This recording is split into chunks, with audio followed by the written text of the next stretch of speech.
Hello students, आज मेरा जो टॉपिक है वो सॉइल मैकेनिक्स से है फिर से। और इस टॉपिक में आपको फेज डायग्राम्स के बारे में बताने वाली हूँ कि फेज डायग्राम्स कितने टाइप के होते हैं। उससे पहले ये जो फेज लिखा हुआ है इसका मतलब समझ लेते हैं। फेज का मतलब हम कंपोनेंट से यहाँ पे समझेंगे कि सॉइल में कितने कंपोनेंट्स होते हैं। अगर हम सॉइल मास के कंपोनेंट्स की बात करें तो सिर्फ 3 ही कंपोनेंट्स होते हैं सॉइल में।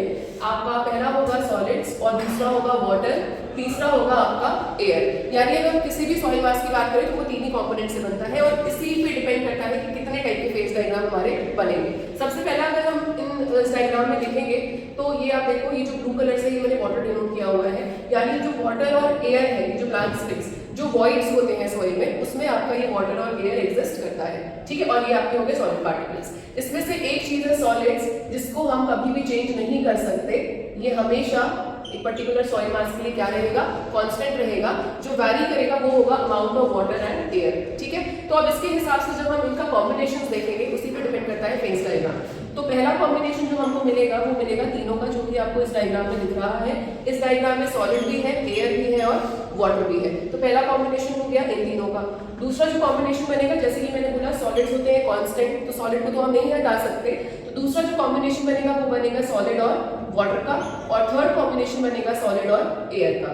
ठीक है, तो इसी के हिसाब से अगर हम total number of phase diagrams की बात करें तो हमें 3 ही फेज डायग्राम्स मिलेंगे। ठीक है, अब हम आगे देखते हैं कि कौन कौन से फेज डायग्राम है। तो सबसे पहले हम 3 फेज डायग्राम की बात करेंगे। ठीक है, तो यहाँ पे जैसे कि मैंने बताया फेज मतलब कंपोनेंट। अगर तीनों कंपोनेंट प्रेजेंट है, मतलब कि सॉलिड, एयर और वाटर, ठीक, जैसे हम इस डायग्राम में देख रहे हैं, अगर हमारे तीनों कंपोनेंट प्रेजेंट है तो जो डायग्राम बन करके आएगा वो कहलाएगा 3 फेज डायग्राम। फेज मतलब कंपोनेंट, तीनों कंपोनेंट हमारे उस सॉइल में प्रेजेंट होंगे। इसको अगर हम रिप्रेजेंट करें सिंपल डायग्राम में तो सॉलिड भी है, वाटर भी है और एयर भी है। ठीक है, कैपिटल V मतलब टोटल सॉइल मास की वॉल्यूम, Vs मतलब वॉल्यूम ऑफ सॉलिड्स, और ये जो Vs होता है ये मैंने बताया कांस्टेंट रहेगा क्योंकि सॉलिड्स हमारे चेंज नहीं होंगे एक पर्टिकुलर सॉइल मास के लिए। ठीक है, वॉल्यूम ऑफ वाटर और वॉल्यूम ऑफ एयर, ठीक है, ये दोनों वैरी कर सकते हैं। अब अगर हम मास की बात करें, इस पूरे सॉइल मास का जो भी वेट होगा या मास होगा, तो यहाँ पर वो बराबर होगा ms प्लस mw के, क्योंकि ये हम देख रहे हैं कि जो एयर होती है, मैंने पहले भी बताया है, इसको हम वेटलेस अज्यूम करते हैं, तो एयर का मास हम यहाँ पे कंसिडर नहीं करेंगे। ठीक है, तो ये 3 फेज हो गया। अब अगर आप इसका लाइव एग्जाम्पल देखोगे, जैसे हम normal day to day life में इसको कहाँ पे देख सकते हैं, तो आप जो कंडीशन यूज करते हैं या जो टर्म यूज करते हैं वो होती है partially saturated soil. Partially saturated soil या मॉइस्ट सॉइल। ठीक है, वो किस टाइप की दिखती है, उसका टेक्सचर कैसा होता है, अभी मैं आपको आगे दिखाती हूँ कि कहाँ पे आप उसको देख सकते हो। ये जो है हमारा सॉइल का, अगर आप देखोगे तो ये आपका 3 फेज सिस्टम है। ठीक है, 3 फेज सिस्टम में इसमें आपका जो सॉइल है ये आपका मॉइस्ट होता है, जैसे कि आप देख सकते हैं यहाँ पे। देखिए, जब हम इसका टेक्सचर देखेंगे तो ये आपको दिख रहा है थोड़ा थोड़ा सॉइल आपका सूखा है और ये थोड़ा सा आपका गीला भी है। मतलब इसमें आपका जो पानी है और एयर है दोनों का कॉम्बिनेशन है। ठीक है, आप देख सकते हो इसे। इसमें आपका 3 फेज कहलाता है क्योंकि इसमें सॉलिड्स भी होंगे, वाटर भी होगा और वॉइड्स में आपकी एयर भी होगी। 3 कंपोनेंट्स हो गए, सॉलिड, एयर और वाटर, इसीलिए ये आपका कहलाता है 3 फेज सिस्टम। और ये जो कंडीशन है सॉइल की, ना तो ये पूरी ड्राई है जैसे आप देख सकते हो, ना तो ये पूरी आपकी सैचुरेटेड है। तो ये जो कंडीशन कहलाती है ये कहलाती है आपकी पार्शियली सैचुरेटेड सॉइल। तो नेक्स्ट जो है हमारा 3 फेज के बाद वो है 2 फेज। अब जैसे कि 2 फेज मतलब यहाँ पे सिर्फ 2 कंपोनेंट्स होंगे। फिर से हमारा एक और डायग्राम है 2 फेज, यहाँ पे भी 2 कंपोनेंट्स होंगे लेकिन कॉम्बिनेशन अलग होगा। तो पहले हम देखते हैं सॉलिड और एयर वाला।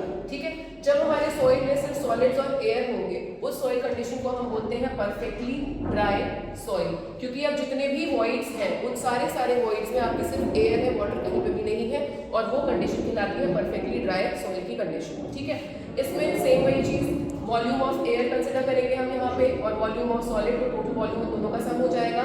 मास की बात करें तो जो मास है हमारे एयर का वो फिर से 0 है, तो टोटल मास ऑफ सॉइल यहाँ पर जो आएगा वो टोटल मास ऑफ सॉलिड्स के बराबर हो जाएगा। ठीक है, तो ये सिंपल 2 कंपोनेंट्स का कॉम्बिनेशन होता है। अगर आप इसको लाइव देखेंगे तो मैं आपको बताती हूँ कि लाइव किस तरीके से इसका टेक्सचर वगैरह हमको दिखता है। नेक्स्ट जो हमारा 2 फेज था सिस्टम, 2 फेज डायग्राम, वो ड्राई सॉइल के लिए था, परफेक्टली ड्राई सॉइल के लिए। ठीक है, तो अगर आप उसको फील्ड में देखोगे तो आपको नॉर्मली रोड वगैरह पे साइड में पड़ा हुआ अक्सर रोज ही दिखता है, जो सड़क पे धूल उड़ती है वो आपका परफेक्टली ड्राई सॉइल ही है। ठीक है, अगर हम इसका टेक्सचर देखेंगे तो अगर आप इसे गिराओगे, जो हवा चलती है, आंधी वगैरह आती है, तो जो आपका सॉइल होता है वो परफेक्टली ड्राई है। देखिए पूरा का पूरा। इसमें अगर आप देखोगे तो यहाँ पे आपकी जो मिट्टी है ठीक है, इसमें वॉइड्स में कहीं भी पानी नहीं है, ये पूरा का पूरा प्योरली आपका सॉलिड और एयर का ही मिक्सचर है। ठीक है, तो ये आपकी जो कंडीशन होगी सॉइल की, ये आप देख सकते हो, ये जो टेक्सचर होगा ये होता है परफेक्टली ड्राई सॉइल और 2 फेज होता है। ठीक है, इसमें आपका सॉलिड और एयर ही होती है। ठीक है, तो जो नेक्स्ट है हमारा लास्ट फेज डायग्राम, वो भी 2 फेज ही कहलाता है, लेकिन यहाँ पे 2 फेज में जो कंपोनेंट्स हैं वो सॉलिड और वाटर है। ठीक है, अब इसमें आप देखोगे अगर ये कंडीशन है तो सारे के सारे वॉइड्स में आपका सिर्फ और सिर्फ पानी होगा, एयर कहीं पे भी नहीं होगी। और ये जो कंडीशन कहलाती है, ये कहलाती है फुली सेचुरेटेड सॉइल कंडीशन, मतलब सारा का सारा वॉइड्स आपका पानी से भरा हुआ होगा। ठीक है, अब इसकी वॉल्यूम की बात करें तो टोटल वॉल्यूम ऑफ सॉइल मास हो जाएगा volume of water plus volume of solids. अगर इसके हम मास की बात करें तो यहाँ पे mass of solids plus mass of water, क्योंकि हमने वाटर का मास कंसीडर किया हुआ है अनलाइक एयर हम 0 मान के चलते हैं, बट वाटर का मास हम लेते हैं, इसलिए मास ऑफ सॉइल इस केस में हो जाएगा MS प्लस MW। तो ये जो फुल्ली सेचुरेटेड कंडीशन है, ये मैं आपको दिखाती हूँ कि कहाँ पर हमको अपने आसपास daily day to day life में हम इसको देख सकते हैं। ओके, तो ये आप देख रहे हो, ये जो हमारा सॉइल है ये आपका सेचुरेटेड सॉइल है। ठीक है, 2 फेज मैंने अभी आपको बताया था कि 2 फेज में आपका सेचुरेटेड कंडीशन क्या होती है, और ये डे टू डे लाइफ में आप देखते हो, बस ये है कि ध्यान नहीं देते। ये आपका गार्डन में आप देखते होगे, ये इनफैक्ट अगर आप देखोगे पेड़ वगैरह ही लगे हुए हैं, एक्चुअली गार्डन ही है। तो यहाँ पे जो आपका सॉइल है, आप इसका टेक्सचर देखो, ये आपका सेचुरेटेड कंडीशन में है। अगर हम इसको थोड़ा सा निकाल करके देखेंगे तो ये देखिए, जितना भी इसमें आपका मिट्टी है, मिट्टी में जो भी वॉइड्स होंगे उन सब में आपका पानी भरा हुआ है, जो पोर्स है उन सब में आपका पानी भरा हुआ है। ठीक है, तो यानी इस कंडीशन में जो सॉइल है उसमें 2 कंपोनेंट होंगे, सॉलिड्स, और सारे वॉइड्स में आपका होगा वाटर। तो ये कहलाता है आपका फुल्ली सेचुरेटेड सॉइल।